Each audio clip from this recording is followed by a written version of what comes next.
வணக்கம். நம்ம test பேட்சுக்குரிய syllabus பார்த்துட்ருக்கோம். டெஸ்ட் எப்போனா 12/4/2026 டெஸ்ட் நடக்கும். அதில் நம்ம நூல்வழி பார்த்துட்ருக்கோம். அதில் 8th தமிழ் புக்கில் செந்தமிழ் அந்தனர் அழைக்கக்கூடிய இளங்குமரனாருடைய நூல்வழி பார்த்துட்ருக்கோம்.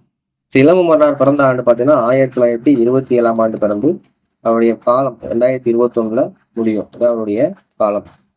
அவருடைய காலம் இளங்குமரனாருடைய காலம். சரி, இவர் எந்த ஊரை சார்ந்தவர் பார்த்தீங்க அப்படின்னா வாழவந்தாள்புரம். எந்த ஊர்? வாழவந்தாள்புரம். இது எங்க இருக்குன்னு பார்த்தீங்கன்னா வந்தாள்புரம், திருநெல்வேலி மாவட்டத்தில் இருக்கு. ஸோ திருநெல்வேலியில் தான் இவர் பிறந்திருப்பார். வாழவந்தாள்புரம் இது புக்கில் கிடையாது, நோட்ஸ் எடுத்து வச்சுக்கோங்க. ஸோ ஓகே, இப்போ பாருங்க. செந்தமிழ் அந்தனர் அழைக்கப்படும் இளங்குமரனார் பள்ளி ஆசிரியராக பணியாற்றியவர். நூலாசிரியர், இதழாசிரியர், உரையாசிரியர், தொகுப்பாசிரியர் என பன்முகத்திறன் பெற்றவர். இலக்கண வரலாறு, தமிழிசை இயக்கம், தனித்தமிழ் இயக்கம் உள்ளிட்ட பல நூல்களை எழுதியுள்ளார்.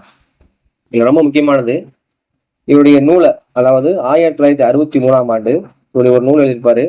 திருக்குறள் கட்டுரை தொகுப்பு நூலை ஜவஹர்லால் நேரு என்ன பண்ணியிருப்பாங்க, வெளியிட்டிருப்பாங்க. இந்த நூலை, எந்த நூலை? திருக்குறள் கட்டுரை தொகுப்பை. அதே மாதிரி 2003 ஆண்டு இன்னொரு நூல், முக்கியமான நூல், சங்க இலக்கிய வரிசையில் புறநானூறு.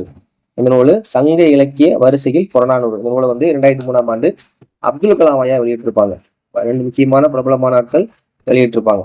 அதுக்கப்புறம் ஒரு முக்கியமான பிரபலமான நூல் பார்த்தா குண்டலகேசின்ற நூலும், பாவனார் வரலாறு, எல்லாம் ஒரு முக்கியமான நூல்கள். சரிங்களா? சேர்த்து பாருங்க. தேவநேயம் என்னும் நூலை தொகுத்துள்ளார். திருச்சிக்கு அருகில் உள்ள அள்ளூரில் திருவள்ளுவர் தவச்சாலையும் பாவனார் நூலகமும் அமைத்துள்ளார்.